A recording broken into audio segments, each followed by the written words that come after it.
मैं पूनम मैम का वेलकम करती हूँ। मैम जो है ना, उनके बारे में मैं थोड़ा बताती हूँ। मैडम हमें अ, मैडम को मैं 1 साल से जानती हूँ। वो जो एचएसएच के बीपीसी कोर्स रहते हैं ना, बेसिक प्राइमरी कोर्स, जो जनवरी से स्टार्ट होते हैं, उनकी वो मेंटर रही है। और वो हर सैटरडे हमारी इतनी अच्छी रिवीजन करवाती थी।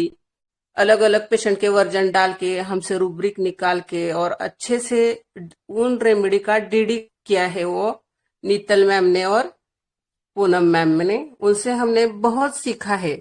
और जो बीपीसी के क्लासेस है, जो 6 मंथ के, वो बहुत अच्छे हैं। उसमें बहुत सीखने को मिलता है। जैसे कि पेशेंट सामने आता है, पेशेंट क्या कहता है, उसकी पीछे की वजह क्या है, उसका कंसर्न क्या है, अडेप्टेशन कैसा है, उसका उसके रिएक्शन कैसे है, उस पर रेमेडी रूब्रिक पकड़ने हैं, उसके ऊपर रेमेडी प्रिस्क्राइब करनी है।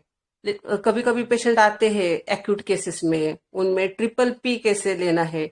बहुत अच्छी मेंटर है। अनु मैम है, हरुण सर है, सुख मायनी मैम है, देन हमारे रेशमा मैम है, अ, और हमारी सचिन सर है, और स्मिता नाइक मैम है, रंजिता मैम है। बहुत अच्छे से पढ़ाते हैं पूरे रेमेडी की जर्नी। कहाँ भी डिफिकल्टी आई तो डीडी करेंगे, हमेशा रिप्लाई देंगे। और मंडे टू फ्राइडे केस रहती है, और सैटरडे को जो हमने पढ़ाई की है सबकी रिवीजन होती है। So welcome Poonam ma'am, please continue. Sir एक बार केस पढ़ देती हूँ। जी। This is a case of 13-year-old girl. Patient's mother come to me and says, आप मसे की मेडिसिन देते हो क्या? मी, हाँ देती हूँ। पेशेंट्स मदर, मेरी बेटी को है लोअर लिप में, आप मेडिसिन दे दो। आई सेड, आप उसको लेकर आओ। I want to meet her. Next day only she come with her parents.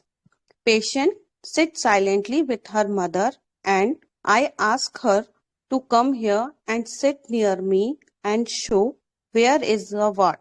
उसे नहीं पता था कि ये मसा है या पिंपल है, वो एक पिंपल समझ रही थी। पेशेंट, ये यहाँ हुआ है, 2-3 मंथ से है। सब देखते हैं और मुझे पूछते हैं ये कैसा पिंपल है, ठीक ही नहीं हो रहा। मी, क्या प्रॉब्लम है इसके कारण? पेशेंट, अच्छा नहीं लगता है, पता नहीं सब क्या सोचते होंगे। मैं, और अपने नेचर के बारे में बताओ, कुछ क्या पसंद है? पेशेंट, मैं सारे डिसीजन बहुत सोच के लेती हूँ, मतलब दिल से नहीं दिमाग से काम करती हूँ। और हंसने लगी। फिर बोली, जैसे मेरे फ्रेंड्स बहुत ब्लैकमेल करते हैं कि मूवीज एंड आउटिंग्स के लिए, बट मैं नहीं फंसती। मैंने पूछा मतलब? तो पेशेंट, मैं जो मुझे अपने लिए ठीक लगता है मैं वो करती हूँ अपने accordingly. This is the case. So इसमें बहुत से लोगों ने रेमेडी क्रैक की है। एनी गैसेस कि किसी को क्या लगता है केस पर? मैम, उसने कहा कि मैं कोई भी निर्णय, कोई भी बातें दिमाग से करती हूँ, दिल से नहीं करती हूँ। तो मैम यहाँ पे एक rubric emotion predominated by the intellect, और उसने कहा कि जी ये सर। पिंपल्स लोग देखते हैं तो खराब लगता है, लोग पूछते हैं, तो एक sensitive to opinion of other. और जी उसने वो ये कह के हंसने लगी जो है, और ये लाफिंग, ये मैं 2-3 रूब्रिक समझ में आए इसमें जो है। जी और अपने हिसाब से वो चलाती है। तो एक तरह से डिक्टोरियल भी समझ में आ रही थी। साइलेंसिया मुझे ज्यादा लग रही है मैम इसमें। ओके, बहुत बढ़िया सर। थैंक यू इसमें मैम। 2 रूब्रिक तो आपके सर है, सही है सर, इमोशंस वाला और एक सेंसिटिव वाला। और देखते हैं एनी अदर गैसेस, और मैं कोई बोलूँ मैम? बोलेगा? हाँ बिल्कुल, जी मैम। हाँ, केस पढ़ने के बाद सिलिशिया जैसा ही लग रहा था। सुनेगा सबकी लेकिन करेगा अपने मन की। लेकिन रूब्रिक थ्रू जी थ्रू जाएंगे तो फिर ऐसा लगता है कि उसे दिखने का कंसर्न है। जी, और लोग सेंसिटिविटी क्या, ज्यादा लगी। हाँ, सेंसिटिविटी ज्यादा लगी, सेंसिटिव जी to opinion of others, embarrassment लगी, टिमिड भी लगी। लेकिन फिर आपने बोला आके यहाँ पे बैठो, तो बोलने लगी फिर। जी। तो मुझे ये ज्यादा लाइकोपोडियम लग रही थी। ओके, ठीक है मैम, थैंक यू। और कोई बोलेगा? जी। सबसे पहले तो जब ये आई, ये मेरे बाजू में आके नहीं बैठी, मैंने इससे बुलाया, तो इसके अंदर एक टिमिडिटी, बैशफुल था, but this we can take as retro. मेन हम स्टार्ट करते हैं अफेक्शनेट से, कि वो जो गर्ल थी बहुत ही प्यारी सी थी, शांत सी, उसने खुद कुछ भी नहीं बोला, वो शांत बैठी रही, मैंने उससे बुलाया उसे। फिर नेक्स्ट हम लेते हैं कि जब मैंने उससे पूछा क्या हुआ, तो उसने बोला ये कैसा पिंपल है, ठीक ही नहीं हो रहा, इतने दिनों से है। तो इसमें मैंने लिया एंजाइटी डार्क इन। फिर next sensitive opinion to others, ये सबने सही लिया है। एंड द लास्ट रूब्रिक जो मेन इस केस का कोर था, वो माइंड प्रीडोमिनेटेड बाय इंटेलेक्चुअल, ये बहुत से लोगों ने लिया है। And I am very happy to see कि अनु मैम के रूब्रिक्स वर्जन बहुत काम आ रहे हैं, सारे लोग इसे हंट कर रहे हैं रेमेडीज को। इसमें मेन जो प्रीडोमिनेटेड बाय इंटेलेक्ट है, इसके थ्रू मैंने केस को एंटर किया। तो हम इसके बारे में थोड़ा जानते हैं कि हम इसको डिफरेंशिएट कैसे कर सकते हैं। ज्यादातर हमारे चार्ट्स में लाइकोपोडियम आई, साइलेशिया आई, and the main remedy is natrum mur, जो कि बहुत लोगों ने हंट की है, सो कॉन्ग्रेचुलेशन। लाइकोपोडियम को हम डिफरेंशिएट कर सकते हैं कि वो एक एम्बिशियस रेमेडी है, जो कि अपने एम्बिशंस में अगर स्टक होता है तो हम उसे देख सकते हैं, उसके नेचर में केस टेकिंग के दौरान हम जान सकते हैं उसमें लैक ऑफ कॉन्फिडेंस होता है, वो लोगों से बोलने से बहुत संकोच करता है, उसके अंदर टिमिडिटी, कार्वाइडाइज होता है। और उसका मेन एक रूब्रिक है hard for inferior and soft for superior. तो इससे हम डिफरेंशिएट कर सकते हैं कि रेमेडी ऐसी नहीं लगी जो केस हम देखे। नेक्स्ट रेमेडी हमारी साइलेशिया है, जो कि बहुत ज्यादा डीडी में चली। इसमें भी fear image of face other है, स्टेज फियर है, एक सेंसिटिव टू ओपिनियन अकेले ऐसा रूब्रिक है जो इसमें हमें दिखा, लेकिन इसके अकॉर्डिंग हम केस क्रैक नहीं कर सकते। उसमें कॉन्सोलेशन एग्रावेशन है, जो कि हमें इसमें नहीं दिखा। So natrum mur is the remedy. Natrum mur very organised रहता है, very punctual for time, dates, things, वो अपनी चीजों के लिए बहुत पंचुअल थी।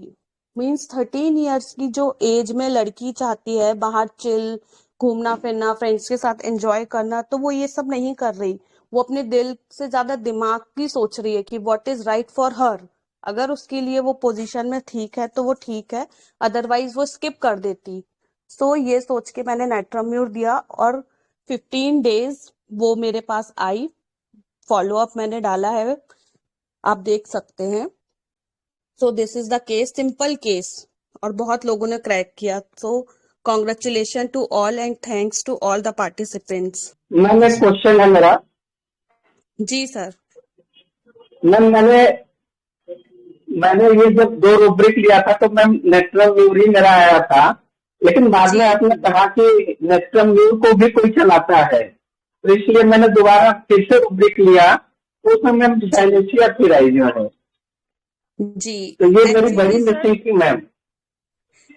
ये रूब्रिक का कंफ्यूजन है। आप देखेंगे emotions predominated by intellect, maximum 6 to 7 remedies हैं, काली कार्ब है, लाइकोपोडियम है, नेट्राम्यूर है। मतलब हमें ये देखना है कि ये रूब्रिक हमें अपने केस में मिल रहा है कि नहीं, और मिल रहा है तो फिर सारी रेमेडीज में डीडी करना है कि किसका इमोशंस कैसे इंटेलेक्ट कर रहा है, एक्ट कर रहा है, समझ रहे हैं आप। जैसे काली कार्ब है, काली कार्ब ज्यादातर फियर ऑफ बीइंग अलोन में रहती है, डिजायर कंपनी में है। तो इसमें ये रूब्रिक कैसे एक्ट करेगा, ये हमें अपने केस के दौरान जानना होगा। आपका एनालिसिस फर्स्ट मैंने देखा था, आप राइट ट्रैक में थे, बट स्टिल लोगों के जी क्वेश्चंस देख के और उनके अपीयरेंस देख के फिर हम भी अपना थॉट प्रोसेस चेंज कर लेते हैं।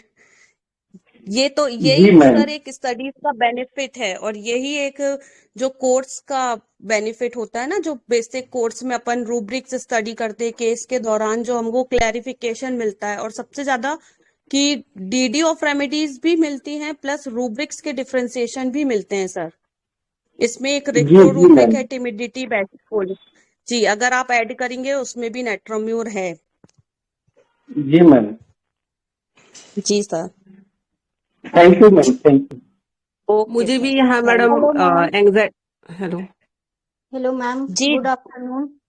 Good afternoon. मैम मुझे ना ये जो रूब्रिक है इंटेलेक्ट वाले जी इमोशन प्रीडोमिनेट, वो मुझे और एक बार आप क्लियर करेंगे क्या? मुझे थोड़ा इसमें ना, मैं ली तो हूँ लेकिन जी, क्लैरिटी इस, बहुत अच्छा नहीं है मेरा इस रूब्रिक में। इसका तो आप एक सिंपल है एक लाइन में मैम, कि दिल की छोड़ के दिमाग की सुनना। आप समझ रहे हैं, आपका दिल जो बोलेगा उसको नहीं करके जो आपका दिमाग बोलेगा, या दिल से ना सोच के दिमाग से। कि आप एक एग्जांपल लीजिए, इसी गर्ल का लीजिए कि ये 13 इयर्स की है और इसकी फ्रेंड्स लोग बाहर आउटिंग के लिए इसको बोल रही हैं कि let's go for movie and फंस, तो ये बंदी मना कर रही है कि नहीं, अभी मेरी जो भी इसने बहाना सोचा हो इसने हमें शेयर नहीं किया। लेकिन इसने अपनी दिल की तो नहीं सुनी ना, उस टाइम इसने अपने दिमाग की सुनी और इसने अपना प्रॉफिट लॉस देखा। उसमें आप लास्ट लाइन देखेंगे अगर केस की, कि मीन्स जो मुझे अपने लिए ठीक लगेगा मैं वो करूंगी। समझ रहे हैं आप? तो यहाँ पे ये हाँ रूब्रिक मैम, हम ले सकते हैं। और मैंने एक और रूब्रिक लिया मैम, जी इंटेलेक्चुअल, क्योंकि वो तो दिमाग से सोचे ना, पूरी तरीके से जी दिमाग के ऊपर डिपेंडेंट है, यानी इसका इंटेलेक्ट वहां पे काफी अच्छा वर्क कर रहा है इसका। जी जी, हाँ ये भी हम ले सकते हैं मैम। अगर हम एज अ रेट्रो ले सकते हैं, आप एक मेन रूब्रिक अपने केस का सोचिए, फिर आप रेट्रोस में ऐड करते जाइए, प्लस आपको केस से और रेमेडी से मैच करना है कि आपको वो फील दे रहे हैं कि नहीं दे रहे हैं। आपके केस में आपके पेशेंट के वर्जन में वो रूब्रिक्स आ रहे हैं कि नहीं आ रहे हैं। प्लस आपको मेडिसिन का फील भी लेते हुए चलना है, तभी आपकी सिमलिया आएगी, अदरवाइज आप कंफ्यूज हो जाएंगे। Okay ma'am. Okay okay, thank you ma'am, thank you. जी जी, स्वर्णा मैम मैम। हाँ मैम, मैं बोलना चाहती हूँ, मुझे भी यहाँ पे एंजाइटी डार्क लगा था। ये कैसा पिंपल है, जी ठीक ही नहीं हो हाँ रहा। बट जी जब पेशेंट सामने होता है ना तो समझ में आता है एंजाइटी डार्क है या लाइट डिजायर। जी, तो मैं बिल्कुल। ये कहना चाहती हूँ कि ये जो बीपीसी का कोर्स है ना, उसमें वीडियो केसेस भी दिखाए जाते हैं और वो क्लियरली समझ में हाँ आता है वीडियो केसेस में कि ये एंजाइटी डार्क है या पेशेंट लाइट मांग रहा है डॉक्टर से कि ये क्या है, कैसे, क्यों ठीक नहीं हो रहा है ये।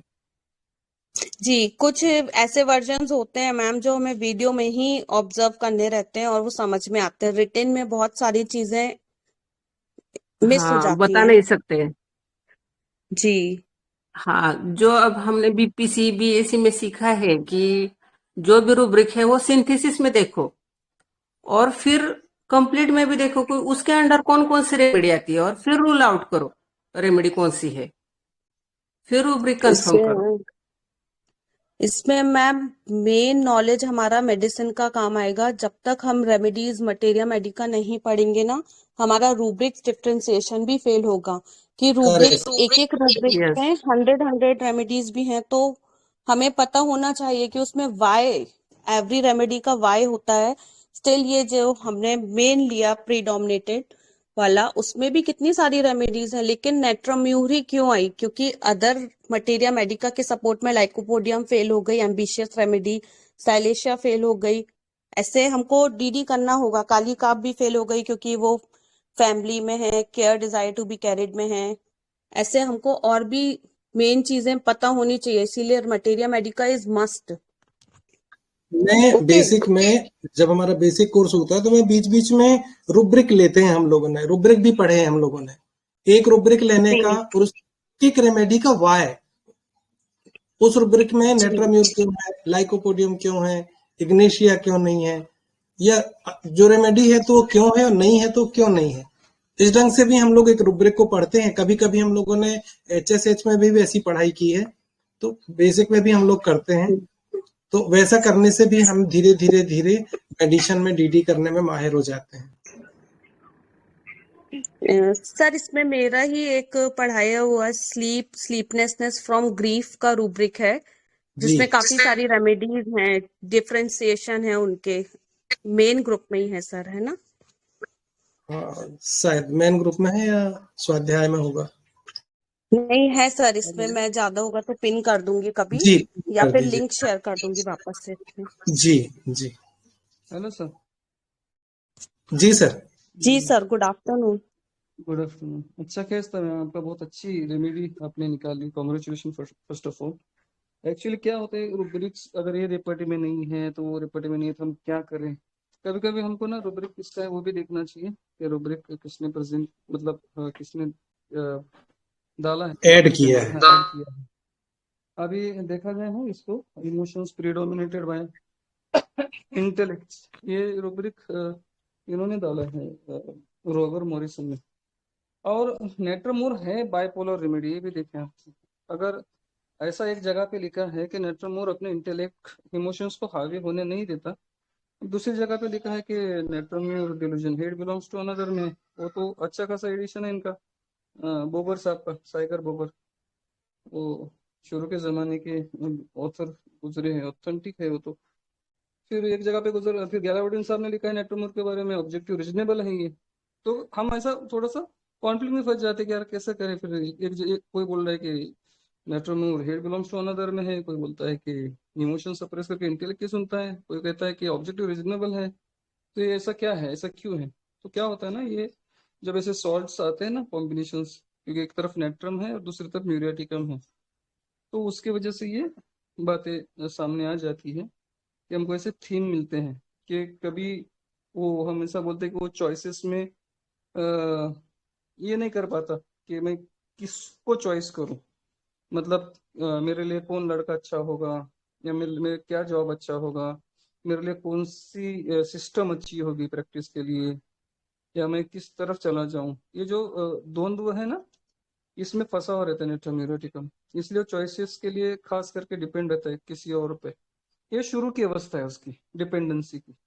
जिस तरह वो एज वाइज या डेवलपमेंट वाइज बढ़ते चला जाता है, लाइफ के एक्सपीरियंस के साथ बढ़ते चला जाता है, उसको ट्रस्ट के मिसट्रस्ट के इश्यूज जब आने लगते हैं, तब जाके इंटेलेक्ट का पावर उसका इमोशंस पे हावी होता है। और तब फिर वो अपनी सुनता है, किसी की नहीं सुनता, तब वो ऑब्जेक्टिव रीजनेबल बनता है, तब वो इंटेलेक्ट को हावी बनाता है इमोशंस पे, तब वो फंसता नहीं, तब वो बिट्रेड में नहीं जाता। एक बार दूध का जला बोलते हैं ना, छाछ भी फूक के पीता है, उस हिसाब से उसकी फिर जर्नी होती है। फिर हमको वहां पे थोड़ा सा रिवेंजफुल भी नेट्रम्स दिखेंगे। हम हमेशा समझते हैं कि नेट्रम बहुत लविंग होते हैं, केयरिंग होते हैं, मोहब्बत करते हैं, तो ऐसे भी नेट्रम्स हमको दिखेंगे जो बदला लेना चाहेंगे, मार धाड़ पे उतरेंगे, गाली गलौज पे उतरेंगे। ऐसा भी होता है। ये सारी जर्नी हमको मैथमेटिका से हासिल करना पड़ती है, बेसिक अंडरस्टैंडिंग से हासिल करना पड़ती है। इवन द वो ड्रग, अगर जैसे कि शॉल्टन साहब ने पढ़ा है तो वैसी बुक्स भी रेफर करना पड़ती है।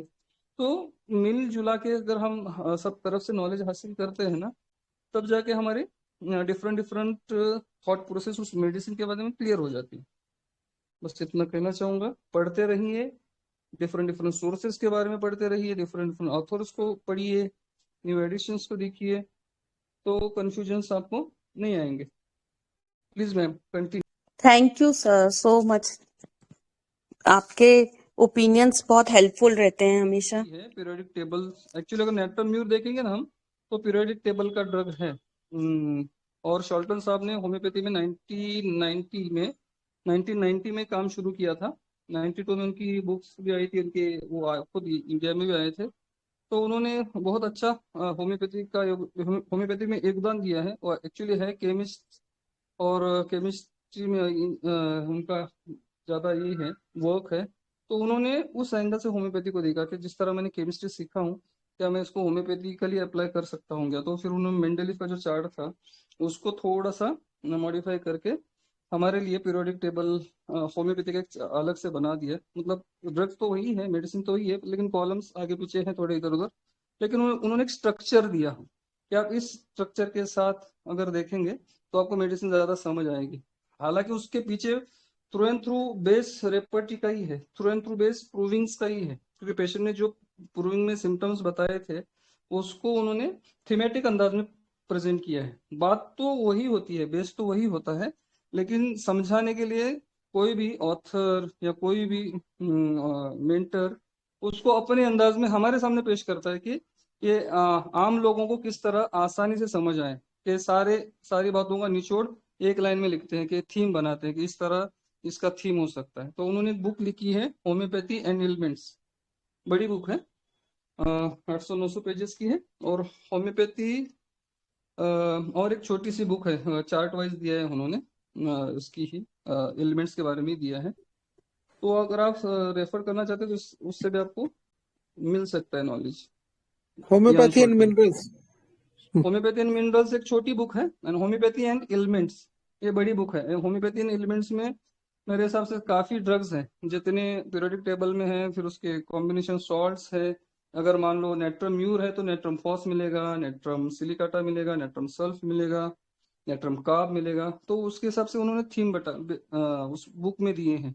मतलब नेट्रम के थीम क्या है, कार्बन की क्या थीम है, नेट्रम की थीम क्या है, म्यूरेटिकम के क्या है। मतलब डिफरेंट डिफरेंट जगह पे है ना ये लोग। अगर आप पीरियोडिक टेबल का चार्ट देखेंगे तो नेट्रम एक कॉलम में है तो कार्बन एक कॉलम में है, नेट्रम अलग एक नंबर में है तो सल्फर अलग कॉलम में बैठा है। तो उस थीम के हिसाब से रेमेडी पहचानना या प्रूविंग्स के सिम्टम उसमें कैसे किस तरह मैच होते हैं वो देखना आसानी होती है। वो किताब में लिखा है उन्होंने। और अशोक अवधिया सर हमारे साथ ही हैं, वो हर साल इसलिए नए नए ऐसे थॉट प्रोसेस, नई नई बातें जो है जो होम्योपैथिकली यूज की जाती है। तो अशोक अवधिया सर हमारे हर साल एक कोर्सेज लाते हैं, बेसिक कोर्स पीरियोडिक टेबल का भी होता है, पिछले साल भी हुआ था, इस साल भी हुआ, हो सकता है न्यू ईयर में भी हो जाए, उम्मीद करता हूँ मैं। तो आप बुक्स भी ले लें और कोर्सेज भी अटेंड करते रहें। थैंक मैं यू बोलना थैंक चाहती हूँ। जी जी। हाँ, जो एचएसएच में हारून सर हमेशा चाय का कप डालते हैं ना, उस पे लिखते हैं हम पेड़ कितने अमाउंट करते हैं ज्यादा और गेन कितना करते हैं कम, लेकिन बीपीसी में इससे अलग है। पेड़ कम करना है और नॉलेज इतना ज्यादा मिलता है कि विश्वास नहीं करेंगे। और हारून सर ने तो इतनी शॉर्ट में नाइट्रोमूर की जर्नी बताई और थीम बताई, लेकिन अ, जो हम क्लास करते हैं ना उसमें कितनी रूब्रिक पे पकड़ होनी चाहिए वो सीखने को मिलता है, और रूब्रिक के थ्रू हम जाएंगे। अब नाइट्रोमूर के तो दो शेड है, जैसे नाइट्रोमूर आ रही थी, हेड बिलोंग्स टू अनदर है, वो तो हम नहीं ले सकते। और ये लड़की कैसी थी ना, खुद दिल की नहीं सुनती, दिमाग की चलती है, तो किसी को भी नहीं लगेगा। लेकिन मैम ने इतनी अच्छी सी क्रैक की है, क्योंकि मैम भी बीपीसी से ही आई है और हम भी वही कोर्स करके आगे जा रहे हैं और ग्रो कर रहे हैं। तो प्लीज ज्वाइन करिए, जिनको सच में सीखना है, बहुत नॉलेज लेना है, वो ज्वाइन कर सकते हैं। जो मेंबर्स अदर मेथड से अभी माइंड मेथड की तरफ आ रहे हैं और माइंड मेथड में उन्हें कठिनाई लग रही है, वो लोग बेसिक प्राइमरी कोर्स के लिए जरूर सोचें। जिन्हें रुब्रिक पहचानने में दिक्कत होती है, रुब्रिक पेशेंट के वर्जन को रुब्रिक बनाने में दिक्कत होती है, रुब्रिक डिफरेंशिएशन में, मेडिशन डिफरेंशिएशन में दिक्कत होती है, वो लोग बेसिक कोर्स ज्वाइन करें। जो बेसिक रूटीन पे ये सब कर पा रहे हैं फिर भी दिक्कत आ रही है, उनके लिए हमारा HSH आरोहण आ रहा है, उससे और एडवांस हमारे पास है पीरियोडिक टेबल, लेंथेनाइड्स की भी स्टडी आने वाली है। तो ऐसे बहुत सारे स्टेप हैं जो हम लोग ले रहे हैं, धीरे धीरे वो आपके सामने आते जाएंगे। अभी रिसेंट बेसिक प्राइमरी कोर्स का रजिस्ट्रेशन चालू है, तो यदि आप लगता है कि वो आपके लिए है तो जरूर join. Thank you Poonam madam, thank you Jaswinder sir, thank you Hussain sir, Swarna madam, Sanjay sir और all you. Thank you sir. और कहना चाहूंगी मैं, जो हम केसेस प्रेजेंट कर रहे हैं, संजय सर है, डॉक्टर प्रीति खत्री मैम है, दीपा गुप्ता, सब बीपीसी से ही आगे आए हैं। बीपीसी के आगे जाके हमने बेसिक प्राइमरी कोर्स किया और फिर उससे भी आगे जाके हम एचएसएच के आरोहण में अब पहुंच गए हैं। जो मेंबर्स बेसिक प्राइमरी से आगे निकल चुके हैं, रुब्रिक बनाने लगे हैं और अब रेमेडी में डीटी में दिक्कत आ रही है या क्रोनिक केसेस में कहीं उनको दिक्कतें आ रही हैं, उनके लिए बेसिक आरोहण आ रहा है, उनके लिए पीरियोडिक टेबल है जो हुसैन सर ने कहा अभी। तो ऐसे केसेस भी हमारे बीच बीच में आते रहते हैं। आप ग्रुप में अलर्ट रहें तो उनका अपडेट मिलता रहेगा। Hello, doctors. For those who are new to the mind method or are into GP practice but want to start homeopathic practice, HSH is bringing you a basic course of applied mind method. The basic course starts in January, where we will teach you rubric selection, common version of patients, daily used rubrics and remedies, entry point of those remedies, confirmatory questions of remedies. You will get recording of these sessions for 3 months. This course will enable you to start your practice independently. You can enroll for our program. This course will connect you to a group of mentors who are always ready to help you anytime you are stuck in your case. For more details, contact Dr. Ashok Avadhia. Phone number 9893805528. Thank you.